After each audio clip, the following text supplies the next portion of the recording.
Awali ya yote kwanza ninamshukuru Mungu, lakini pili ninamshukuru Mheshimiwa Daktari Samia Suluhu Hassan kwa kuniona na kunipa uteuzi wa kuwa naibu waziri wa ardhi. Huku nikitambua ardhi ndio mali ya umma ambayo tumempa Mheshimiwa Rais kwa niaba ya Watanzania.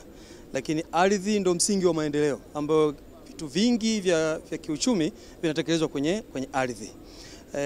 Kwa kweli ardhi kwa Tanzania tuna changamoto nyingi, lakini zimefanywa kazi kwa kiasi kikubwa sana, ambapo hata ukiangalia kwenye ilani ya Chama cha Mapinduzi, kipaumbele cha kwanza ambacho kimewekwa kwenye sekta ya ardhi ni upimaji wa ardhi, ndio ambako ndio msingi mkubwa wa migogoro mingi ambayo ni kama chanzo chake. Kwa hiyo sisi tutakwenda kusoma vizuri ilani ya Chama cha Mapinduzi, lakini pia tutaangalia vipaumbele ambavyo vimetakiwa kutekelezwa ndani ya siku hizi 100, lakini pia tutaenda kuangalia yaliyofanyika na mawaziri wote waliopita mpaka sasa hivi, kipi ambacho kimebakia na vipi vipaumbele vyake.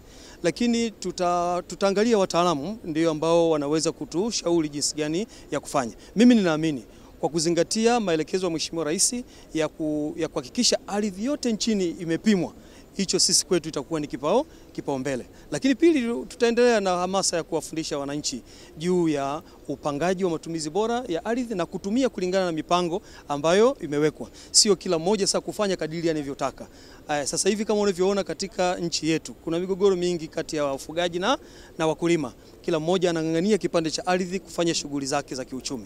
Lakini hao yote hao ni Watanzania wanaweza kutumia sekta hiyo ya ardhi kwa ajili ya maendeleo. Lakini wote tunataka waishi kwa pamoja bila kuwa na mgongano wowote. Na sisi tumemsikia Mheshimiwa Rais. Tutakazania sana utu, lakini tufanye kazi kwa ajili ya uchumi wa Tanzania, kwa maendeleo ya Tanzania.